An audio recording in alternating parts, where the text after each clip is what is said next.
A billionaire known for kindness falls into a coma. Doctors lose hope until a barefoot old man storms his hospital room. The doctor calls him mad. Security rushes in. Family shouts for his removal. But when the billionaire twitches at his voice and whispers one shocking word, the truth shakes everyone in the room. Before we dive in, let us know in the comments what time is it and where are you watching from. Let's start. Julian Mercer had never fit the image people painted of billionaires. At 46, lying in that sterile hospital bed in a light blue gown, he looked fragile. But his story before the coma told something else. He was the man who didn't sneer when others rose, who didn't hoard credit, who gave without flashing cameras. 2 months earlier, a storm hammered the city. Julian left his office late, umbrella snapping in the wind. On the curb sat an older man, beard matted, barefoot, his clothes ragged and soaked through. Most walked past. Julian stopped. He pulled off his tailored coat and wrapped it around the stranger. "You'll freeze out here," Julian said, steady and without pity. The man's eyes widened. I'm Samuel. Nobody talks to me." Julian only nodded. "Then I'm the first. Let's get you food." He guided him to a diner, ordered hot soup, and while Samuel ate, Julian slipped the waitress enough cash for 3 days of meals. Later, he bought him a brown jacket, shoes, and left his card at the shelter desk. "No questions. Just cover what he needs," he told the staff. Samuel never forgot that night. He repeated Julian's name to himself like a prayer. The billionaire who didn't gloat, didn't belittle, didn't remind anyone how rich he was. Now Julian lay silent, head injury keeping him under. Doctors called it an induced coma. Family called it waiting. But Samuel couldn't accept it. He had lingered in the hospital corridors for days, ignored by nurses, shooed by guards. "You can't be here," they told him. Still he waited. On the 4th night, monitors inside Julian's private ward slowed. Samuel, curled near the vending machine, heard the dragging alarm. Longer pauses between the beeps. His heart lurched. He knew that sound. Had heard it when a shelter friend slipped away last winter. He stumbled to his feet. A cleaner pushed a cart out of the room. Forgot to lock the yellow door. Samuel saw his chance. He shoved past, breath ragged, and slipped inside. The room glared white. Machines hummed. The doctor's chair was empty. Only Julian's body resting still. Samuel's chest tightened. "No, don't you leave," he whispered. He moved closer, bare feet, silent on the tile. He remembered Julian's voice that night at the diner. "You matter. Don't let anyone tell you otherwise." Samuel clenched his fists. "You helped me when I was nothing. I won't let them treat you like nothing." The billionaire's chest rose and fell shallow. Samuel reached the foot of the bed, looked around once, then pulled himself up onto the mattress. He crouched, careful not to press the body beneath him, eyes blazing. "Julian," he hissed, leaning over. "It's Samuel. You gave me this jacket. You bought me shoes. You didn't laugh at me like the rest. Hear me now. Wake up." No response. The monitor kept its lazy rhythm. Samuel shook his head, tears streaking his grimy cheeks. "They think you're just another case. To me, you're the man who saved my life. Don't you dare stay silent." Behind him, footsteps pounded. The yellow door groaned open. A voice snapped. "What the hell?" Samuel whipped his head around. A doctor in a white coat and light blue tie stood frozen, eyes wide. "Get down from there this instant," Samuel snarled. "You let him fade while you scribble notes." "I won't." He turned back to Julian, gripping his hand. "You remember me, don't you? You said kindness doesn't need cameras. Prove it. Come back." The doctor's voice sharpened.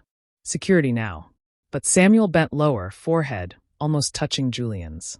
"I owe you, and I'll scream in your ear until you hear me. You're not done, Julian Mercer. You're not." The monitor flickered, a faint spike in rhythm. Samuel gasped. "That's it. That's you. Come on." Boots thundered from the corridor. The yellow door slammed wider. Shadows of 2 navy-clad guards filling the frame. The doctor jabbed a finger. "Take him out." Samuel squared his shoulders, still crouched on the mattress, eyes wild. "Try it," he spat. "If he wakes, it won't be because of you. It'll be because I was here." Julian's fingers twitched against Samuel's grip. The doctor froze mid-command. The guards halted, confused. The beeping on the monitor sharpened again, unmistakable this time. Samuel looked up, fire in his eyes. "You see, he hears me. You want to throw me out? Then you'll throw out the only man who got through." The room held still, every breath waiting. The man once cast aside by everyone. now crouched like a shield over the billionaire who had once shielded him. The yellow door gaped open, guards hesitating, doctor pointing, but Julian Mercer's faint twitch had changed everything, and Samuel refused to let go. The monitor's sharper beep filled the tense silence. Samuel's grip on Julian's hand tightened, his voice rough. "I told you hear me. Don't stop now. Guards, remove him." The doctor barked again, stabbing his finger toward Samuel, his white coat swayed, the light blue tie pulling tight against his chest as he snapped the order. The two navy-uniformed guards lunged forward, their caps low, hands already reaching. Samuel whipped his head toward them, teeth bared. "Touch me, and you'll kill the only chance he's got. You think your machines know him better than I do? He's breathing because of me." The doctor's face flushed red. "Nonsense. He's delirious. Drag him out before he hurts the patient." But the billionaire's right hand twitched again, clearer this time, fingers curling weakly around Samuel's. The guards hesitated, exchanging nervous glances. "Don't you see?" Samuel shouted, his voice echoing against the white walls. "You're all blind. This man, Julian Mercer, he gave me life when I had nothing, and now I'm giving it back." From the side room, another voice cut through. "What's going on here?" The door burst wider, and Graham Mercer, Julian's cousin and legal power of attorney, stormed in. His expensive watch glinted, his suit pressed immaculate. He froze at the sight. Samuel crouched barefoot on the bed, clutching Julian's hand. "You," Graham snarled, pointing. "Who let this vagrant in? Remove him immediately." The doctor nodded eagerly. "I've been saying the same. He's disrupting medical care." Samuel's voice cracked raw with desperation. "You smug fools. You'd rather see him rot in silence than admit you're wrong. I'm not here to harm him. I'm here because he saved me first." Graham's lip curled. "Saved you? My cousin doesn't associate with trash like you." Samuel's chest heaved. With trembling hands, he reached into the pocket of his brown jacket and pulled out a folded, creased photograph. His voice dropped low and fierce. "You don't know him like I do. He found me when I was starving in the rain. He wrapped me in this very jacket. He fed me. He told me I mattered. And you stand there pretending you're family." He held the photo out. Graham stepped forward impatiently, snatched it, then froze. His face drained of color. On the back, in elegant handwriting, were words he recognized instantly.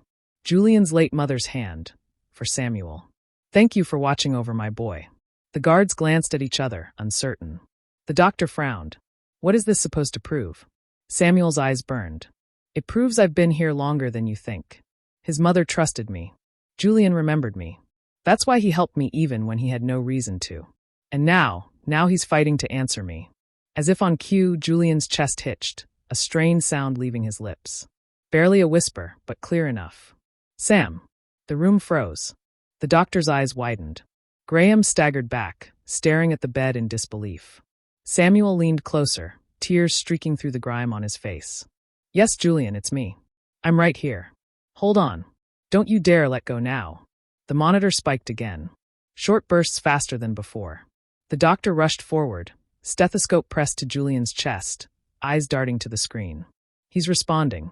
Neurological activity showing pupils reacting. He spun toward the guards. "Don't touch him." Nobody touches him. The guards dropped their hands, stepping back toward the yellow door, their faces pale. Graham's voice cracked. "Impossible.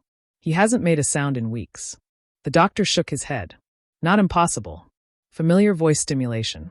There are cases, but this is stronger." He recognized him. Julian's lips moved again, shakily, forming the word.